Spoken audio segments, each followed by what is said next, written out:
हरियाणा की 2 सीटों का राज्यसभा चुनाव किसी सियासी अखाड़े से कम नजर नहीं आ रहा है। इस राज्यसभा चुनाव को जीतने के लिए 2 बड़े राजनीतिक दल हरियाणा में, एक सत्तारूढ़ भारतीय जनता पार्टी और दूसरी ओर प्रमुख विपक्षी दल कांग्रेस पार्टी, अपनी तमाम वो तैयारियां कर चुके हैं कि किसी भी तरीके से एक सीट कम से कम उनके खाते में आ जाए। विशेष तौर पर कांग्रेस पार्टी की मैं बात कर रहा हूं। दरअसल कांग्रेस पार्टी ने अपने तमाम विधायकों को हिमाचल प्रदेश के कुफरी ले जाने का फैसला किया। एक लग्जरी बस में कांग्रेस पार्टी के 31-32 विधायक जो थे वो सवार हुए और हिमाचल प्रदेश उन्हें भेज दिया गया। एक रिसोर्ट बुक करवाया गया। उस रिसोर्ट से 200 मीटर की दूरी पर एंट्री को रोक दिया गया। हिमाचल प्रदेश पुलिस की तैनाती की गई। मीडिया कर्मियों को भी 200 मीटर पहले ही रोक दिया गया।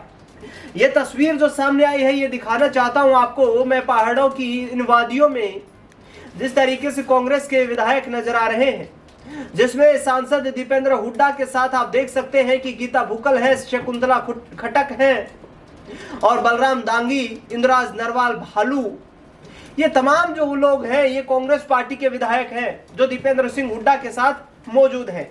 ये अकेली तस्वीर नहीं है, और तस्वीरें भी मैं आपको दिखा रहा हूं। ये तस्वीर देखिए यहाँ पर, जहां कांग्रेस पार्टी के हरियाणा इकाई के प्रदेश अध्यक्ष राव नरेंद्र आपको नजर आ रहे हैं। इसी के साथ साथ आप इन तस्वीरों में देख सकते हैं कि सोनीपत के कांग्रेस के सांसद सत्यपाल ब्रह्मचारी, कांग्रेस के दिग्गज नेता रघुवीर सिंह कादियान, कांग्रेस के प्रभारी बीके हरिप्रसाद, अशोक अरोड़ा, इसके साथ साथ राजवीर सिंह फरटिया जो कि लोहारू से विधायक है, और दीपेंद्र हुड्डा इनके साथ बैठे हुए नजर आ रहे हैं। बीबी बत्रा इनके साथ बैठे हुए नजर आ रहे हैं। तो कुल मिलाकर के परिस्थितियां ये है कि हरियाणा में इस एक राज्यसभा की सीट को जीतने के लिए कांग्रेस पार्टी अपना पूरा दमखम दिखाने में जुटी हुई है। तस्वीरें और भी सामने आई हैं जिसमें ये विधायक इन वादियों में लुत्फ उठाते हुए भी नजर आ रहे हैं।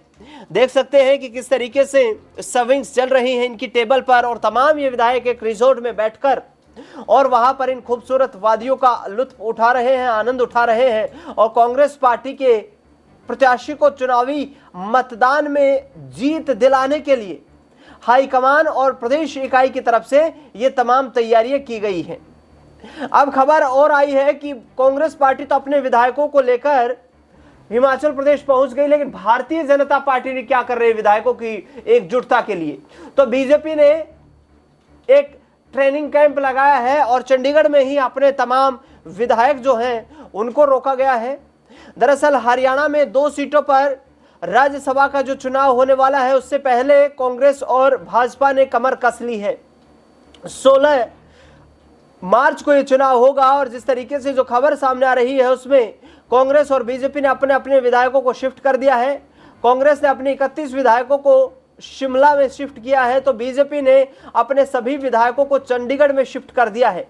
कांग्रेस के 31 विधायक कड़ी सुरक्षा के बीच बीते शनिवार को शिमला के उपनगर कुफरी में स्थित 2 रिसोर्ट में ठहराए जाने के बाद पर्यटन स्थल पर घूमने के लिए निकले।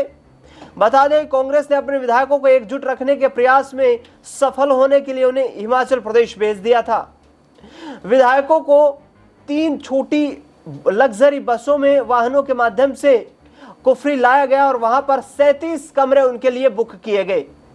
वहीं भाजपा ने अपने 47 विधायकों को एक बस में बैठाकर चंडीगढ़ के सेक्टर 35 स्थित एक निजी होटल में ले जाया गया, जहां उन्हें राज्यसभा चुनाव से पहले वोटिंग के लिए प्रशिक्षण दिया जाएगा। हरियाणा बीजेपी के अध्यक्ष मोहन लाल बड़ोली बस में सभी 47 विधायकों को लेकर रवाना हुए।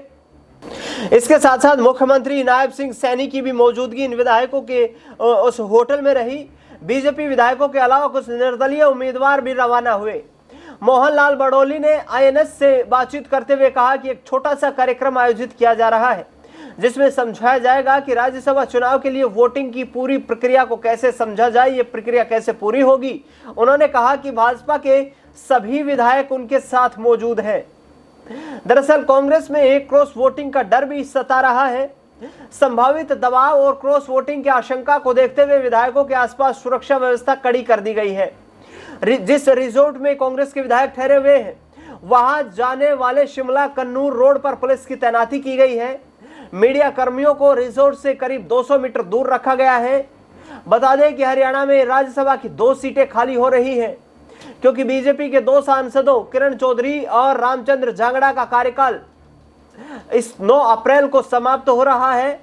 इन सीटों के लिए बीजेपी के संजय भाटिया, कांग्रेस के करमवीर सिंह बोध और भारतीय जनता पार्टी समर्थित निर्दलीय सतीश नांदल को चुनावी मैदान में उतारा गया है। दरअसल बीजेपी के मंत्रियों ने सीधे तौर पर कहा है कि हम ट्रेनिंग लेने जा रहे हैं।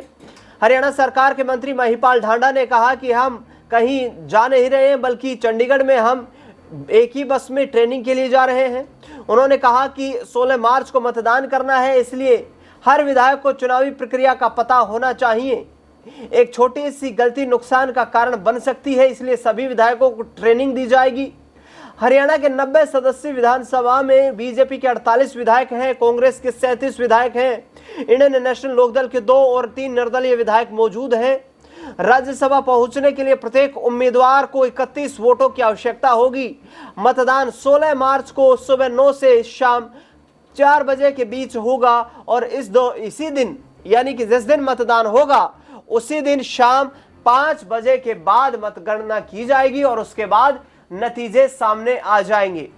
तो एक तरफ संजय भाटिया बीजेपी के कैंडिडेट जो कि करनाल से पूर्व सांसद रह चुके हैं, उनकी जगह पर अब करनाल से मनोहर लाल खट्टर जो हैं वो सांसद हैं जो केंद्र में मंत्री की जिम्मेदारी निभा रहे हैं, हरियाणा के पूर्व मुख्यमंत्री रह चुके हैं।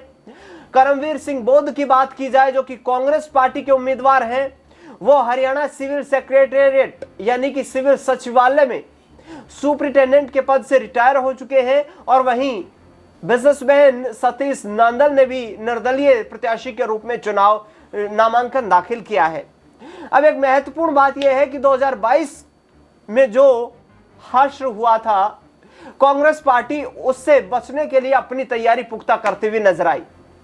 कांग्रेस पार्टी के तमाम विधायकों को एकजुट करने के लिए हाईकमान के नेताओं की प्रभारी प्रदेश अध्यक्ष इसके साथ साथ सीनियर लीडर्स को एक साथ ले जाएगा, उन तमाम 37 विधायकों के साथ में।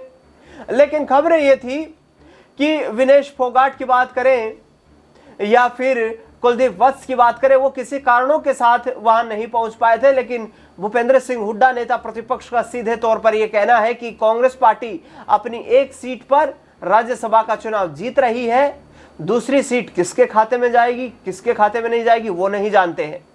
सतीश नांदल को जो भूपेंद्र हुड्डा का एक तरीके से राजनीतिक विरोधी के रूप में देखा जाता है, हरियाणा के बड़े चर्चित चेहरे के रूप में सतीश नांदल का नाम लिया जाता है।